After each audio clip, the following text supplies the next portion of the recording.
Internet es el mayor descubrimiento tecnológico desde la invención del fuego. Nos aporta un sinfín de herramientas que nos facilita la vida diariamente.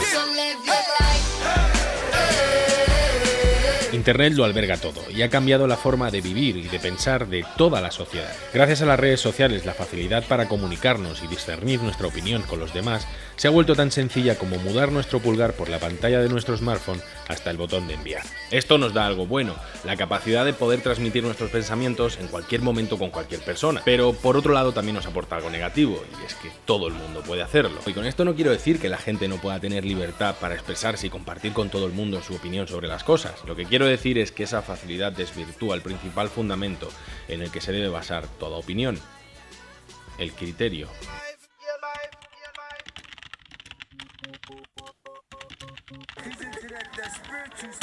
Lo primero que tenemos que tener claro: opinión y criterio no son lo mismo. Tienen correlación, pero según el orden de los factores se puede alterar el producto. Opinión: valoración que forma una persona respecto a algo o alguien. Criterio, del latín criterium y a su vez del griego criterion, que significa juzgar, nos dice que es la norma para conocer la verdad. Del criterio vamos a recalcar 2 puntos: juicio y verdad.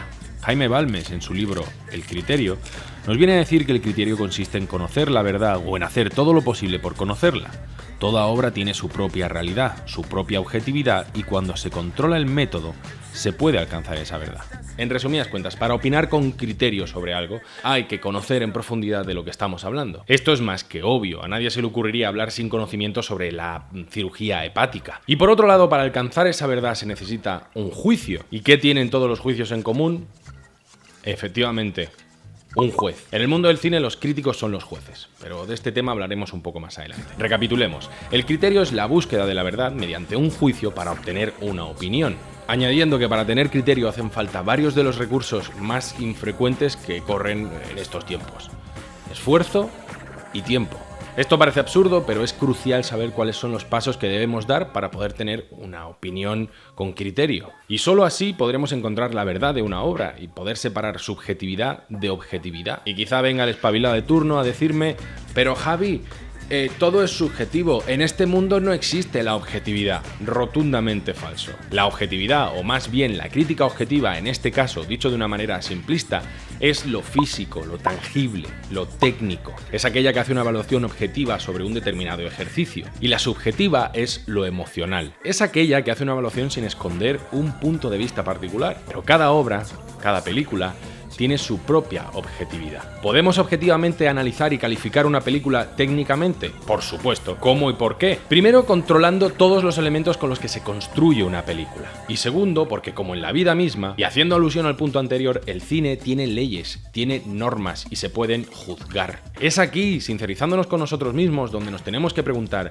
¿controlo todos los elementos cinematográficos? Sí, no, eso es cuestión de cada uno, es cuestión de nuestro conocimiento. Y esto es importante: cuanto más conocimiento, más criterio. Cuanto más criterio, mejor juicio, ergo mejor opinión. En el conocimiento está la clave para diferenciar objetividad de subjetividad. La clave de una crítica objetiva que diseccione una película y nos dé una autopsia fiel y real a la obra. ¿Pero todas las críticas tienen que ser objetivas? Evidentemente no, y es aquí donde empezamos a hablar de la crítica. Generalmente existen 3 tipos de críticas actualmente: la crítica periodística, la crítica académica y la crítica visceral. La crítica periodística generalmente no suele profundizar mucho en el apartado técnico, sobre todo para no desorientar al espectador medio con tecnicismos. Suele ser una crítica más subjetiva con el fin de impactar y conectar con el mayor público posible. La crítica académica está relacionada directamente con la teoría cinematográfica, con el criterio y la objetividad. Suelen ser ensayos o análisis técnicos profundizando y analizando una parte o un todo de los elementos con los que se construyen las películas. Y por último, la crítica visceral. Es una crítica basada 100% en la percepción emocional del espectador, siendo realmente el punto de interés la reacción en sí más que la crítica. Este tipo de críticas nos las podemos encontrar mayormente en YouTube, y el mayor problema que pueden tener es que no se amparan bajo las normas del juicio o análisis crítico cinematográfico. Siendo el criterio y el conocimiento el punto más importante para una crítica objetiva, en este caso con tener una opinión y una red social es suficiente. Esto perjudica directamente a la profesión del crítico, desvirtuando su trabajo y desmereciendo la autoridad que debe tener un profesional que se dedica a juzgar. Por eso quiero aprovechar y compartir con vosotros las 10 normas del buen crítico.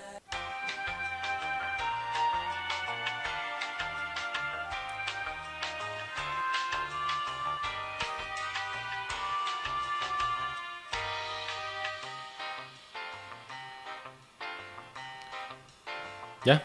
Vamos. El principal problema que tienen este tipo de críticas es que detrás de una opinión superficial y meramente ecoica, no hay nada. Nada sobre lo que pensar, nada sobre lo que opinar. Simplemente se cierra la puerta del debate y se abre la ventana del conflicto. Y es ahí donde todos empezamos a perder. Con la guerra entre el gusto y el criterio. Actualmente tenemos el debate servido con... La crítica está yendo por un sitio y la opinión pública por otra.